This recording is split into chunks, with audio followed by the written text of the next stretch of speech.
सच साहिब भाइयों और बहनों, आज के इस वीडियो में हम सुनेंगे कबीर परमेश्वर जी का कलयुग में अवतरण किस प्रकार हुआ। परमेश्वर कबीर जी के विषय में दंत कथा प्रचलित है कि उनका जन्म विधवा स्त्री के गर्भ से महर्षि रामानंद जी के आशीर्वाद से हुआ था। यह पूर्णतया निराधार है। कृपया आइए जानते हैं बंदी छोड़ कबीर परमेश्वर जी ने द्वापर युग में अपने प्रिय शिष्य सुदर्शन वाल्मीकि जी को शरण में लिया था।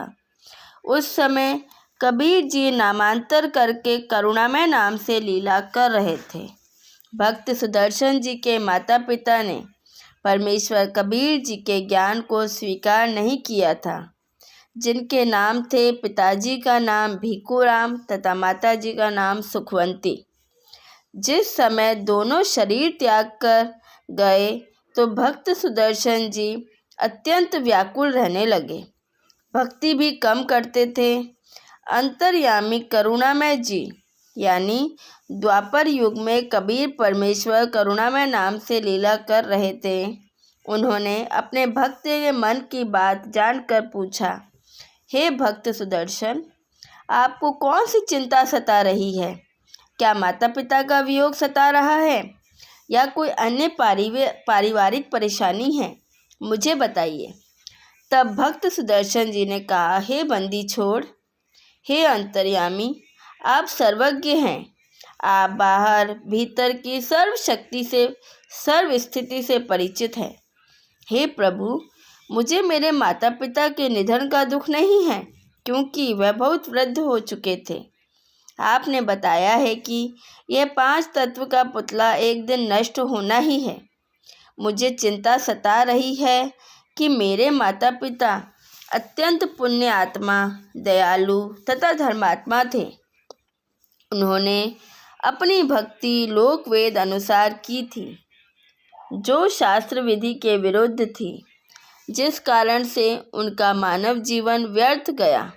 अब पता नहीं किस प्राणी की योनि में कष्ट उठा रहे होंगे। आपका दास आपसे नम्र निवेदन करता है कि कभी मेरे माता पिता मानव शरीर प्राप्त करें तो उन्हें अपनी शरण में लेना परमेश्वर, तथा उन्हें भी भव सागर से यानी काल ब्रह्म के लोक से पार कराना मेरे दाता। मुझे यही चिंता सता रही है। परमेश्वर कबीर जी ने सोचा कि यह भोला भक्त सुदर्शन माता पिता के मुँह में फंसकर काल जाल में ही रहेगा। काल ब्रह्म ने मोह रूपी पाश बहुत दृढ़ बना रखा है। यह विचार कर परमेश्वर कबीर जी ने कहा, हे भक्त सुदर्शन, आप चिंता मत करो। मैं आपके माता पिता को अवश्य शरण में लूँगा तथा पार करके ही दम लूँगा। आप सतलोक जाओ, यह चिंता छोड़ो। परमेश्वर कबीर जी के आश्वासन के पश्चात भक्त सुदर्शन जी सत्य साधना करके सतलोक को गए, पूर्ण मोक्ष प्राप्त किया। भक्त सुदर्शन वाल्मीकि के माता पिता वाले जीवों को कलयुग में मानव शरीर प्राप्त हुआ। भारतवर्ष के काशी शहर में सुदर्शन के पिता वाले जीव ने एक ब्राह्मण के घर जन्म लिया तथा गौरी शंकर नाम रखा गया, तथा सुदर्शन जी की माता वाले जीव ने भी एक ब्राह्मण के घर कन्या रूप में जन्म लिया तथा सरस्वती नाम रखा। युवा होने पर दोनों का विवाह हुआ। गौरी शंकर ब्राह्मण भगवान शिव का उपासक था तथा शिव पुराण की कथा करके भगवान शिव की महिमा का गुणगान किया करता। गौरी शंकर निर्लोभी था। कथा करने से जो धन प्राप्त होता था उसे धर्म में ही लगाया करता था। जो व्यक्ति कथा कराते थे तथा सुनते थे, सर्व गौरी शंकर ब्राह्मण के त्याग की प्रशंसा करते थे, जिस कारण से पूरी काशी में गौरी शंकर की प्रसिद्धि हो रही थी। अन्य स्वार्थी ब्राह्मणों का कथा करके धन एकत्रित करने का धंधा बंद हो गया। इस कारण से वह ब्राह्मण उस गौरी शंकर ब्राह्मण से ईर्ष्या रखते थे। इस बात का पता मुसलमानों को लगा कि एक गौरी शंकर ब्राह्मण काशी में हिंदू धर्म के प्रचार को जोर शोर से कर रहा है, इसको किस तरह बंद करें। मुसलमानों को पता चला कि काशी के सर्व ब्राह्मण गौरी शंकर से ईर्ष्या रखते हैं। इस बात का लाभ मुसलमानों ने उठाया। गौरी शंकर व सरस्वती के घर के अंदर अपना पानी छिड़क दिया, अपना झूठा पानी उनके मुख पर लगा दिया, कपड़ों पर भी छिड़क दिया तथा आवाज़ लगा दी कि गौरी शंकर तथा सरस्वती मुसलमान बन गए हैं। पुरुष का नाम नूर अली उर्फ नीरू तथा स्त्री का नाम नियामत उर्फ नीमा रखा। अन्य स्वार्थी ब्राह्मणों को पता चला तो उनका दाव लग गया। उन्होंने तुरंत ही ब्राह्मणों की पंचायत बुलाई तथा फैसला कर दिया कि गौरी शंकर तथा सरस्वती मुसलमान बन गए हैं। अब उनका ब्राह्मण समाज से कोई नाता नहीं रहा। इनका गंगा में स्नान करने, मंदिर में जाने तथा हिंदू ग्रंथों को पढ़ने पर प्रतिबंध लगा दिया गया। गौरी शंकर यानी नीरू जी कुछ दिन तो बहुत परेशान रहे। जो कथा करके धन आता था उसी से घर का निर्वाह चलता था। उसके बंद होने से रोटी के भी लाले पड़ गए। नीरू ने विचार करके अपने निर्वाह के लिए कपड़ा बुनने का कार्य प्रारंभ किया, जिस कारण से जुलाहा कहलाया। कपड़ा बुनने से जो मजदूरी मिलती थी उसे अपना तथा अपनी पत्नी का पेट पालता था। जिस समय धन अधिक आ जाता तो उसको धर्म में लगा देता था। विवाह को कई वर्ष बीत गए थे, उनको कोई संतान नहीं हुई। दोनों पति पत्नी ने बच्चे होने के लिए बहुत अनुष्ठान किए, साधु संतों का आशीर्वाद भी लिया, परंतु कोई संतान नहीं हुई।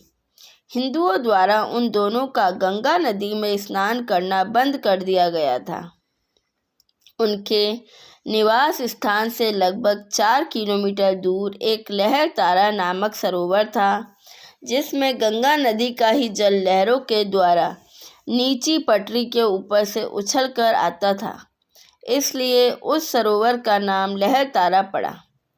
उस तालाब में बड़े बड़े कमल के फूल लगे हुए थे।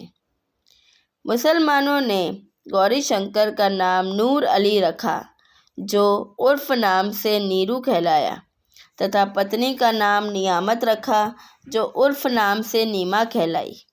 नीरू नीमा भले ही मुसलमान बन गए थे, परंतु अपने हृदय से साधना भगवान शंकर जी की ही करते थे तथा प्रतिदिन सूर्योदय से पूर्व लहर तारा तालाब में स्नान करने जाते थे। ज्येष्ठ मास की शुक्ल पूर्णमासी विक्रम संवत 1455 सोमवार को भी ब्रह्म मुहूर्त यानी कि ब्रह्म मुहूर्त का समय होता है सूर्योदय से लगभग 1.5 घंटा पहले, वह स्नान करने के लिए जा रहे थे। नीमा रास्ते में भगवान शंकर से प्रार्थना कर रही थी कि हे दीनानाथ, आप अपने दासों को भी एक बच्चा या बालक दे दो। आपके घर में क्या कमी है प्रभु, हमारा भी जीवन सफल हो जाएगा। दुनिया के व्यंग्य सुन सुनकर आत्मा दुखी हो जाती है। मुझ पापिन से ऐसी कौन सी गलती किस जन्म में हुई है जिस कारण मुझे बच्चे का मुख देखने को तरसना पड़ रहा है। हमारे पापों को क्षमा करो प्रभु, हमें भी एक बालक दे दो। यह कहकर नीमा फूट फूट कर रोने लगी। तब नीरू ने धैर्य दिलाते हुए कहा, हे नीमा, हमारे भाग्य में संतान नहीं है। यदि भाग्य में संतान होती तो प्रभु शिव अवश्य प्रदान कर देते। आप रो रो कर आंखें खराब कर लोगी। बालक भाग्य में है, नहीं तो वृद्धावस्था में उंगली पकड़ लेता। आप मत रो, आपका बार बार रोना मेरे से देखा नहीं जाता। यह कहकर नीरू की आंखें भी भर आई। इसी तरह प्रभु की चर्चा व बालक प्राप्ति की याचना करते हुए उसी लहर तारा तालाब पर पहुंच गए। प्रथम नीमा ने प्रवेश किया, पश्चात नीरू ने स्नान करने को तालाब में प्रवेश किया। सुबह का अंधेरा शीघ्र ही उजाले में बदल जाता है। जिस समय नीमा ने स्नान किया था उस समय तक तो अंधेरा था। जब कपड़े बदलकर पुनः तालाब पर उन कपड़ों को धोने के लिए गई जिन्हें पहन रखा था, तो उस समय नीरू तालाब में प्रवेश करके गोते लगा लगा कर मल कर स्नान कर रहा था। नीमा की दृष्टि एक कमल के फूल पर पड़ी जिस पर कोई वस्तु हिल रही थी। प्रथम नीमा ने जाना कोई सर्प है जो कमल के फूल पर बैठा अपने फन को उठाकर हिला रहा है। उसने सोचा, कहीं यह सर्प मेरे पति को ना डस ले। नीमा ने उसको ध्यानपूर्वक देखा। वह सर्प नहीं है, कोई बालक था जिसने एक पैर अपने मुख में ले रखा था तथा दूसरे को हिला रहा था। परमेश्वर कबीर जी का शिशु रूप में लहरतारा तालाब में अवतरण। नीमा ने अपने पति से ऊंची आवाज में कहा, देखिए जी, एक छोटा बच्चा कमल के फूल पर लेटा है, वह जल में डूब न जाए। नीरू स्नान करते करते उसकी ओर ना देखकर बोला, नीमा, बच्चों की चाह ने तुझे पागल बना दिया है। अब तुझे जल में भी बच्चे दिखाई देने लगे हैं। नीमा ने अधिक तेज आवाज में कहा, मैं सच कह रही हूँ, देखो, सचमुच एक बच्चा कमल के फूल पर बह रहा। देखो देखो। नीमा की आवाज में परिवर्तन, वह अधिक कसक देखकर नीरू ने उस ओर देखा जिस ओर नीमा हाथ से संकेत कर रही थी। कमल के फूल पर नवजात शिशु को देखकर नीरू ने आव देखा न ताव झपट कर कमल के फूल सहित बच्चा उठाकर अपनी पत्नी को दे दिया। नीमा ने परमेश्वर कबीर जी को सीने से लगाया, मुख चूमा, पुत्रवत प्यार किया। जिस परमेश्वर की खोज में ऋषि मुनियों ने जीवन भर शास्त्र विधि विरुद्ध साधना की, उन्हें नहीं मिला, वही परमेश्वर भक्तमती नीमा की गोद में खेल रहा था। जिस शांतिदायक परमेश्वर को आनंद की प्राप्ति के लिए प्राप्त करने की इच्छा से साधना की जाती है, वही परमेश्वर नीमा के हाथों में सीने से लगा हुआ था। उस समय जो शीतलता व आनंद का अनुभव भक्तमती नीमा को हो रहा होगा, उसकी कल्पना ही की जा सकती है। नीरू स्नान करके जल से बाहर आया। नीरू ने सोचा, यदि हम इस बच्चे को नगर में ले जाएंगे तो शहरवासी हम पर शक करेंगे, सोचेंगे कि ये किसी के बच्चे को चुरा कर लाए हैं, कहीं हमें नगर से निकाल दें। इस डर से नीरू ने अपनी पत्नी से कहा, नीमा, इस बच्चे को यहीं छोड़ दे, इसी में अपना हित है। नीमा बोली, हे पतिदेव, यह भगवान शंकर का दिया खिलौना है। इस बच्चे ने पता नहीं मुझ पर क्या जादू कर दिया है कि मेरा मन इस बच्चे के वश में हो गया है। मैं इस बच्चे को नहीं त्याग सकती। नीरू ने नीमा को अपने मन की बात से अवगत कराया, बताया कि यह बच्चा नगर निवासी हमसे छीन लेंगे, पूछेंगे कहाँ से लाए हो। हम कहेंगे लहरतारा तालाब में कमल के फूल पर मिला है। हमारी बात पर कोई भी विश्वास नहीं करेगा। हो सकता है वह हमें नगर से भी निकाल दें। तब नीमा ने कहा, मैं इस बालक के साथ देश निकाला भी स्वीकार कर लूँगी, परंतु इस बच्चे को नहीं त्याग सकती। मैं अपनी मृत्यु को भी स्वीकार कर लूँगी, परंतु इस बच्चे से भिन्न नहीं रह सकूँगी। नीमा का हठ देखकर नीरू को क्रोध आ गया तथा अपने हाथ को थप्पड़ मारने की स्थिति में उठाकर आंखों में आंसू भरकर करुणा भरी आवाज़ में बोला, नीमा, मैंने आज तक तेरी किसी भी बात को नहीं ठुकराया। यह जानकर कि हमारे कोई बच्चा नहीं है, मैंने तुझे पति तथा पिता दोनों का प्यार दिया है। तू मेरे नम्र स्वभाव का अनुचित लाभ उठा रही है। आज मेरी स्थिति को ना समझकर अपने हठी स्वभाव से मुझे कष्ट दे रही है। विवाहित जीवन में नीरू ने प्रथम बार अपनी पत्नी की ओर थप्पड़ मारने के लिए हाथ उठाया था तथा कहा कि या तो इस बच्चे को यहीं रख दे, वरना आज मैं तेरी बहुत पिटाई करूँगा। उसी समय नीमा ने के सीने से चिपके बालक रूपधारी परमेश्वर बोले, हे नीरू, आप मुझे अपने घर ले चलो, आप पर कोई आपत्ति नहीं आएगी। मैं सतलोक से चलकर तुम्हारे हित के लिए आया हूँ। नवजात शिशु के मुख से उपरोक्त वचन सुनकर नीरू डर गया। कहीं यह कोई देव या पितर या कोई सिद्ध पुरुष ना हो और मुझे श्राप ना दे दे। इस डर से नीरू कुछ नहीं बोला, घर की ओर चल पड़े। पीछे पीछे उसकी पत्नी परमेश्वर को प्यार करती हुई चल पड़ी। आइए अब जानते हैं कि उपरोक्त घटना, जो कि शिशु रूप में कबीर जी के कमल के फूल पर अवतरित होने की घटना थी, उसके प्रत्यक्ष साक्षी या दृष्टा कौन थे। प्रतिदिन की तरह ज्येष्ठ मास की पूर्णिमासी विक्रम संवत 1455 सोमवार को एक अष्टानंद नामक ऋषि, जो स्वामी रामानंद ऋषि जी के शिष्य थे, काशी शहर से बाहर बने लहर तारा तालाब के स्वच्छ जल में स्नान करने के लिए गए। ब्रह्म मुहूर्त का समय था। ऋषि अष्टानंद जी ने लहर तारा तालाब में स्नान किया। वे प्रतिदिन वहीं बैठकर कुछ समय अपनी पाठ पूजा किया करते थे। ऋषि अष्टानंद जी ध्यान मग्न होने की चेष्टा कर ही रहे थे। उसी समय उन्होंने देखा कि आकाश से एक प्रकाश पुंज नीचे की ओर आता दिखाई दिया।